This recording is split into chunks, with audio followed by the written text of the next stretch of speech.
এখন আর শেখ হাসিনা নাই, কেউ নাই, আমরাই করছি, আমরাই সব সিএনজি চালামো, অটো চালামো, আপনারা কি আসছেন, কই থেকে আসছেন, এরকম কথা আমি অনেকবার শুনেছি এই রোডে।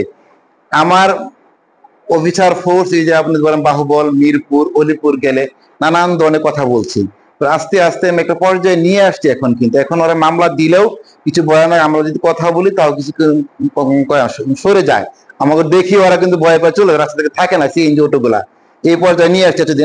আগে তো আরোই ছিল, মানে বেপরোয়া ছিল রাস্তাঘাট, মানে কথাই শুনতো না পুলিশের।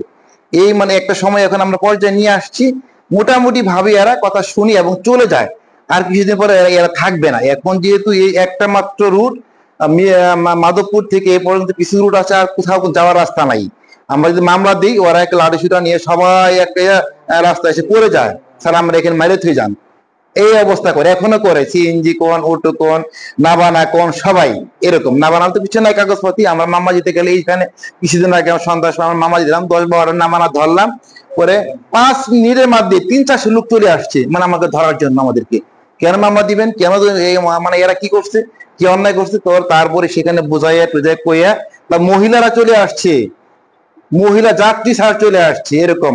আমাদেরকে আবার নাজেহাল করতে রাস্তার মাঝখানে এই করে আমাকে যেতে দেন না, বানা নিয়ে আমরা এতে এতে যাই, ইন্ডাস্ট্রিতে যাই, আমরা চাকরি করি, সকালে আসি, সন্ধ্যায় যাই, আমাদের কেন মামলা দিচ্ছেন আপনারা? মানে আমাকে দইরা, মানে আমাদের অফিসার ফুল পুরো নাজেহাল। ওদেরকে বুঝাইয়া কইয়া টইয়া আবার কয়েকটা মামলা দিলাম, কয়েকটি করলাম, তাও তারা মানে না, মামলা দিবেনই না এরকম। মানে এই একটা পর্যায়ে করা জায়গা। এই ওটুকন আমরা তো লোকাল, আমাদের এখান থেকে মানে এত যাবো, আমাদের কেন ধরেন, আপনারা কই থেকে আসছেন, এই সমস্ত কথা যদি বলেন, তাহলে আইন শৃঙ্খলা ঠিক থাকবে? বলেন, আপনারা বলেন। আপনার এখানে কেউ সিএনজি মালিক আছেন, সিএনজি সমিতির সভাপতি সেক্রেটারি আছেন, নাবানা আছেন, লেগুনা আছেন, বড় গাড়ি সবাই কিন্তু আসছেন, কেউ কিন্তু কাউকে আমরা ছাড় দেন না। আপনারা দেন, কখনোই দেন না। কিন্তু আপনাদের কাছ থেকে আমরা অনেক সহযোগিতা পেয়েছি, এইটা পাইছি, কোনো অ্যাক্সিডেন্ট হইলে আপনারা সাথে সাথে সেখানে চলে যান, আমাদের আগেই চলে যান, পরে আমাদেরকে খবর দিন, আপনারা সব উদ্ধার করে এইটুকু আপনারা করেন।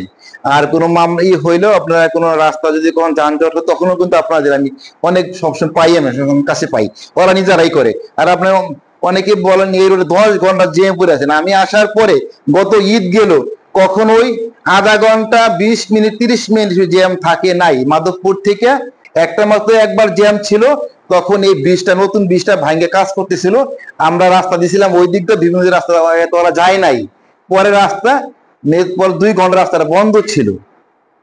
আমরা কিন্তু হবিগঞ্জের বিচে একটা রাস্তা দিয়েছিলাম, আর একটা রাস্তা দিয়েছিলাম ওই একটা সময় ছিল, রমজান ঈদের কিছুদিন আগে। এর আগে কিন্তু এতটা জ্যাম হয় না। আপনার বললেন 3-4-10 ঘন্টা জ্যাম পড়ে থাকি, আমার তো মনে হয় না এখানে কি জ্যাম পড়ে থাকেন। যখন ওই যে সবগুলা লোক যখন এতে ঢুকে, ইন্ডাস্ট্রি ঢুকে সকাল 6:30টায়, তখন ওরা একটু জ্যাম থাকে, সেই সময়টা তো আধা ঘন্টা জ্যাম থাকে। শ্রমিক মানে 60,000 শ্রমিক একসাথে ঢুকে, আবার বিকালে 6টায় 60,000 শ্রমিক একসাথে বের হয়ে আসে, তখন এতগুলা মানুষ, জ্যাম থাকবেই, থাকবে না? তখন তাও জ্যাম থাকে না, 30 থেকে 40 মিনিট জ্যাম থাকে। আমার পুলিশ তখন থাকে ওইখানে, ওরাই করে, থানা পুলিশ থাকে, শায়েস্তাগঞ্জ থাকে, স্বেচ্ছাসেবকরা থাকে, ওরা কাজ করে। যারা সিএনজি লোক আছে, ওরাও কিন্তু আমাদের হেল্প করে, পর্যাপ্ত পরিমাণ ওরা হেল্প করে। কিন্তু এখন যদি আপনারাই হন, তারা আমরা সিএনজি একটু ব্যাপক মামলা আমরা দিচ্ছি। এই মাসে কিন্তু আমাদের 250 মতো মামলা হয়ে গেছে। মামলা বাড়ছে আমাদের। অবশ্যই ডেট ফিল গাড়ি আমরা মামলা দিয়েছি। আমরা এক রাতে 2 লক্ষ টাকা জরিমানা করছি এখানে, এই গত সপ্তাহ, আগের সপ্তাহ রাতে। আমরা তখন আমাদের সাথে আর্মি ছিল, আমরা ছিলাম, একসাথে মামলা দিছি আমরা। কিন্তু মাঝে মাঝে কিন্তু আমরা আর্মিকে নিয়ে আমি যৌথ অভিযান করি, প্রায় করি, প্রত্যেক মাসে 2বার করি। তখন আমাদের কিন্তু এক রাতে মামলা 20-30টা মামলা হয়, আরো বেশি মামলা হয়। আমাদের জরিমানাটা অনেক হারে বেড়ে যায়। তখন আমরা এক রাতে 2 লক্ষ টাকা জরিমানা দিচ্ছি, তো সাথে সাথে টাকা পেড করি।